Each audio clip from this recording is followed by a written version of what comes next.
Hello, this is Camille Laguire coming to you with First Readings, a podcast for writers and readers who want to read stories aloud. Last week, I talked about practicing some voices by just doing one voice at a time, and how you can practice dialogue by reading mostly in your own voice and doing just one other voice for contrast. But now it's time to do some real reading with actual dialogue. I'll be reading from Chapter 7 of my own book, Have Gun, Will Play. To start, though, I'm going to tell you about a secret I learned from a voice actor who performed a script of mine as a radio play. The voice he was using for the antagonist was very different from what I had in mind for the character. It worked in the play, but I wasn't sure I was happy with it. But then the actor explained. The voice I'd had in mind was very similar to the hero of the story. In a movie, that might be okay because the characters will also look different and have different body language. Even with the written word, the audience has visual cues such as quotation marks and paragraph breaks to help them keep track of who is speaking. But with audio, all we've got is voice. And sometimes an imperfect voice actually works better to help the audience keep things clear, which is good for those of us who are not professional actors.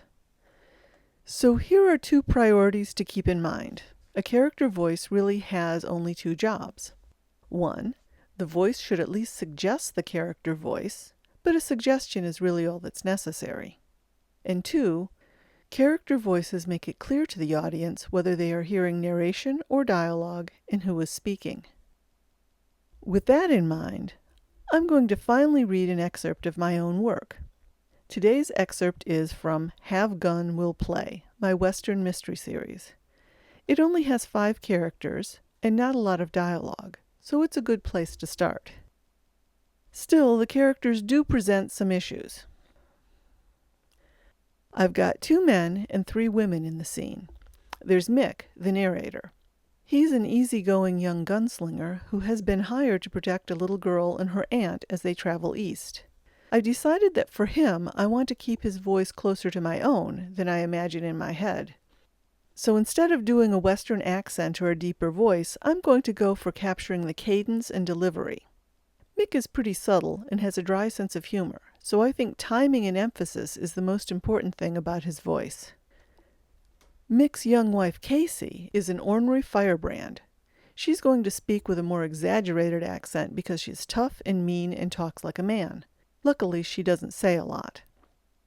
Unfortunately, there's another character in this scene, Tyson, the coach driver, who sounds just like Casey to me. He's an ornery old coot. In this scene, the context and dialogue tags should take care of most of the problem. But when I read the whole book, I'll have to work on their voices to keep them clear. Then there's the little girl, Miss Laurie, and her aunt, Miss Clara. They aren't going to be too hard in this scene, because Miss Clara is refined and will naturally sound different from the others.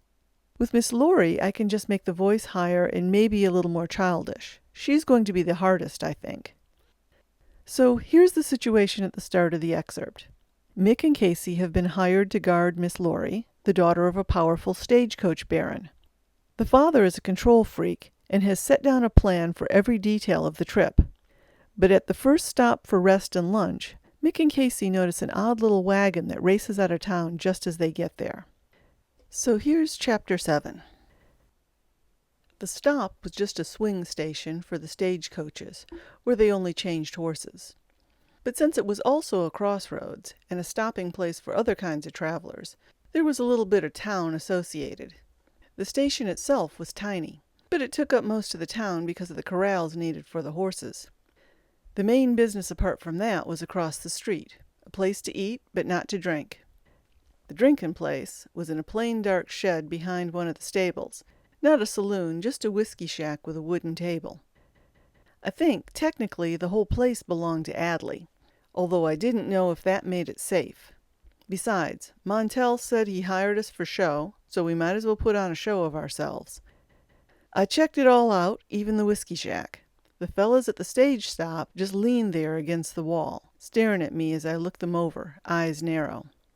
There wasn't a stage in town at the moment, and maybe not one expected soon by their lack of movement. They were more interested in the pretty Miss Clara as she stepped out of the coach, although that didn't move 'em much either. The eating place was pretty clean, and mostly made up of just one long room with 2 long tables. At one end, though, they had a little space they'd marked off with a carved wood entranceway that said "Parlor" over the top.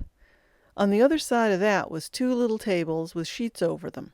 I wouldn't go so far as to call 'em fancy. I wouldn't even go so far as to call 'em tablecloths. It was there that Miss Clara and Miss Laurie sat and had some chicken and potatoes, while Tyson sat at the nearest end of the long tables eating eggs and potatoes and bacon. I had some myself, and wished I had some of those tarts I'd had that morning. I like pie better than most anything, except Casey. I ate fast and took a plate of the same out to Casey, who stood on the porch watching the street and the carriage. I stood out there with her, and since I found nothing to look at, I looked at Casey. Casey was looking down the road after that wagon. "That's the way we're going, ain't it?" she said. I looked down the road and thought about it. There was nothing unusual about somebody happening to turn in the same direction we were going. People turn at crossroads, and there was only 3 ways to go. But I was thinking that it was unusual that someone who had cut out of here in such a hurry hadn't really got very far down the road yet. Not very far at all. I think he was just waiting there. I said, "I think we're not going that way after all." She nodded and waited for the rest to come out. Tyson was halfway up to his box when I told him about the change in route. I had already pulled myself up and I was settling into the seat. Casey was out riding for this leg. Tyson stopped and hung there for a second, looking at me in surprise. Then he pulled himself up and took the reins. "We can't change the route," he said. "Yes, we can," I said. "Mr. Adley set this route, and now we're changing it." He leaned forward to look down the road we weren't taking. I watched him. He was thinking, and I think he saw that little wagon waiting in the distance. His eyes narrowed, and then he turned back to me. "You worried about that?" he said. I nodded. He just kept looking at me, a little perplexed. "Some gunslinger you are." So I told him, "I ain't here to shoot it out. I'm here to keep her safe. We're going to Fairville, and there's no use arguing about it. Unless you want to fight me for those reins." I looked down at the reins in his hands, and so did he. "But wait a minute," he said. "Fairville's a big town. We could run into a sight more trouble." "It ain't so isolated. It's more direct, less time on the road, more eyes around to notice trouble, and less chance for an ambush." "It takes us away from the ranch." "And that's where we're going, away from the ranch. No point in trying to stay." By this time Miss Clara had noticed the delay. She leaned out the window. "Tyson, what's going on?" She happened to be on my side of the carriage, so I leaned down and touched my hat politely. "We're going to Fairville, ma'am," I told her. She looked frightened. "No," she said, as Tyson argued to my back. I ignored him. "It's safer," I told her, "and it'll save a day or 2 of travel time. Maybe more." She was thinking about it. I could see her face change as she looked down the road. I couldn't read it, though, nor tell if she saw the wagon. She looked back at me, still thinking, but some color was rising in her face. Laurie stuck her head out and started complaining. "We've got to go that way," she said. "Father said." "It's all right," I said. She wasn't having any. "And I say so, too." "Never mind," said Miss Clara. "Don't worry. Fairville will be just fine, I think."